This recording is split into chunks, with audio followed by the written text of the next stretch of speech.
शून्य के मंथन स्वरूप मान लीजिए हम दो ही आयाम लेते हैं। मान लीजिए एक कोई दूसरा आयाम है और यह हमारा अपना आयाम है जिसमें हमारा जीवन है। तो आप देख सकते हैं कि शून्य के मंथन स्वरूप जिस आयाम का आविर्भाव हुआ उसे हम शक्ति कवच कहेंगे और सर्वप्रथम शून्य इस आयाम में प्रतिष्ठित हुआ। तो आप यहाँ देख सकते हैं कि शून्य की दो स्थिति है, एक तो इस गर्भ के रूप में आयाम के भीतर, दूसरा यह आयाम के बाहर जो मंथन स्वरूप इस आयाम का जन्म हुआ। तो शून्य की दो स्थिति है, एक गर्भ के रूप में, एक बाहर। अब देख सकते हैं कि जैसे ही इस शून्य का फैलाव हुआ तो अब आयाम का भी विस्तार हुआ।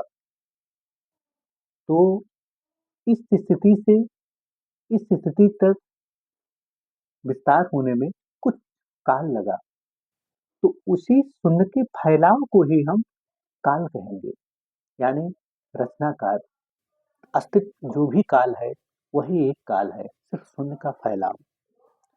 और इसी फैलाव की वजह से भीतर क्षेत्र का भी विस्तार हुआ और इसी थिरकन और कंपन की वजह से ऊर्जा प्रकट हुआ। तो आप देख सकते हैं कि शून्य की तीन स्थिति है, क्षेत्र, काल और ऊर्जा। और यह तीनों स्थिति इसी एक ही कर्म की है।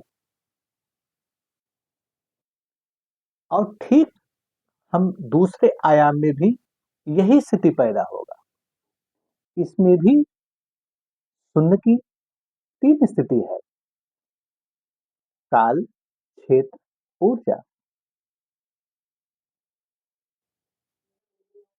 इसमें इसमें शून्य का एक ही स्थिति समान है, एक ही समन्वय है। फिर भी इन दोनों में कोई मेल नहीं होगा। वो इसलिए कि जो आयाम हम मान लिए कि महाशून्य के गर्भ में ए आयाम पहले प्रकट हुआ और हमारा आयाम बाद में प्रकट हुआ। तो जो आयाम पहले प्रकट होगा उसका काल ऊर्जा इससे काल ऊर्जा में भिन्न होगा, उसमें कोई मेल नहीं होगा। स्थिति भले ही भीतर एक जैसी घटी हो कि शून्य की एक ही स्थिति, क्षेत्र, काल और ऊर्जा की एक जैसी स्थिति इसमें है, एक जैसी स्थिति इस आयाम में है, फिर भी इस काल में और इस काल में समानता नहीं होगा। और समानता न होने के पीछे सिर्फ एक ही कारण है कि जो महाशून्य के गर्भ में जो आयाम पहले प्रकट होगा उसका काल और ब्रह्म इसके काल और ब्रह्म से अलग होगा। तो हर आयाम का अपना काल, अपना ब्रह्म, अपना क्षेत्र है, अलग है। ठीक इसी तरह इसका भी काल, आयाम, क्षेत्र और ऊर्जा इससे भिन्न है, इसमें कोई समानता नहीं है। लेकिन ये दोनों आयाम शून्य होल से जुड़े हुए हैं और जिस होल से जुड़े हुए हैं वहां पर काल ऊर्जा का अभाव है। और यहाँ पर यदि कोई चीज अगर गलती से भी अंदर चला जाए तो वह तुरंत शून्य का रूप ले लेगा, वह टिक ही नहीं पाएगा, वह शून्य में समाहित हो जाएगा। तो इस आयाम के लोग यात्रा के द्वारा वो अनंत समय में अनंत यात्रा करे फिर भी वो अनंत को पार नहीं कर पाएंगे, वो अनंत में ही भ्रमण करते रहेंगे। ठीक इसी तरह भी यह भी अनंत काल में अनंत यात्रा करे लेकिन वो अनंत में ही रहेंगे, इस आयाम से पार नहीं हो पाएंगे। वो इसलिए नहीं पार हो पाएंगे क्योंकि यात्रा करके आप एक आयाम से दूसरे आयाम में नहीं पहुंच सकते हैं। और न पहुंचने के पीछे सिर्फ एक ही कारण है कि जहां पर काल ऊर्जा का अभाव होता है वहां पर कभी भी यात्रा नहीं हो सकता है। तो आप देख सकते हैं कि नहीं हो सकता है।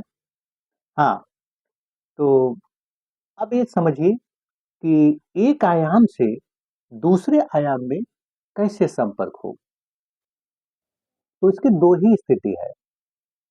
पहला, कि यदि कोई साधक अपने गर्भ तक पहुंच जाए अपने साधना के द्वारा, वो एकदम सुन्नत हो जाए, तो अपनी ऊर्जा को एक आयाम से, शरीर तो एक आयाम से दूसरे आयाम तक तो उतर नहीं पाएगा, लेकिन अपने उस चेतन ऊर्जा के द्वारा दूसरे आयाम में वो प्रवेश कर सकता है सुन्नत की अवस्था में। और दूसरा यह स्थिति है कि जैसे आपको ऐसी कोई सिद्धि मिल जाए कि आपके आवाहन से कोई दिव्य विमान प्रकट हो जाए, क्योंकि तत्व और मैटर वाली स्थिति यहाँ पर नहीं घटेगी, क्योंकि तत्व से मैटर से जो भी आपका वायुयान या जो भी बनेगा वह आप अपने ही सीमा के अंतर्गत रहेगा। ऐसा वाहन जो जो आपके सिद्धि के द्वारा आवाहन करने पर प्रकट हो जाए आपके संकल्प के द्वारा, तो वो करीब करीब ऐसा होगा कि उसमें प्रवेश करने से आपके संकल्प के द्वारा वह यहाँ से फिर गायब हो और यहाँ पर प्रकट हो जाए, क्योंकि ऐसे वाहन में यात्रा नहीं होगा। क्योंकि जो आवाहन के द्वारा विमान प्रकट होता है उसमें यात्रा कभी नहीं होगा, क्योंकि उसमें काल और ऊर्जा का अभाव होगा। और उसमें वाहन करीब करीब ऐसा होगा कि वो आपके संकल्प से एक स्थान से जैसे ही आप उसमें सवार होंगे और संकल्प लेंगे, तो आप यहाँ से गायब होंगे और दूसरे आयाम में आप प्रकट हो जाएंगे, क्योंकि वह भी करीब करीब ऐसा होगा कि गायब वाली स्थिति घटेगी। और गायब वाली स्थिति में कभी भी यात्रा नहीं होता है, क्योंकि यात्रा तो निश्चित है कि इसमें होना है ही नहीं, क्योंकि काल ऊर्जा का अभाव है। और जहाँ काल ऊर्जा का अभाव है वहां पर यात्रा नहीं हो सकता है।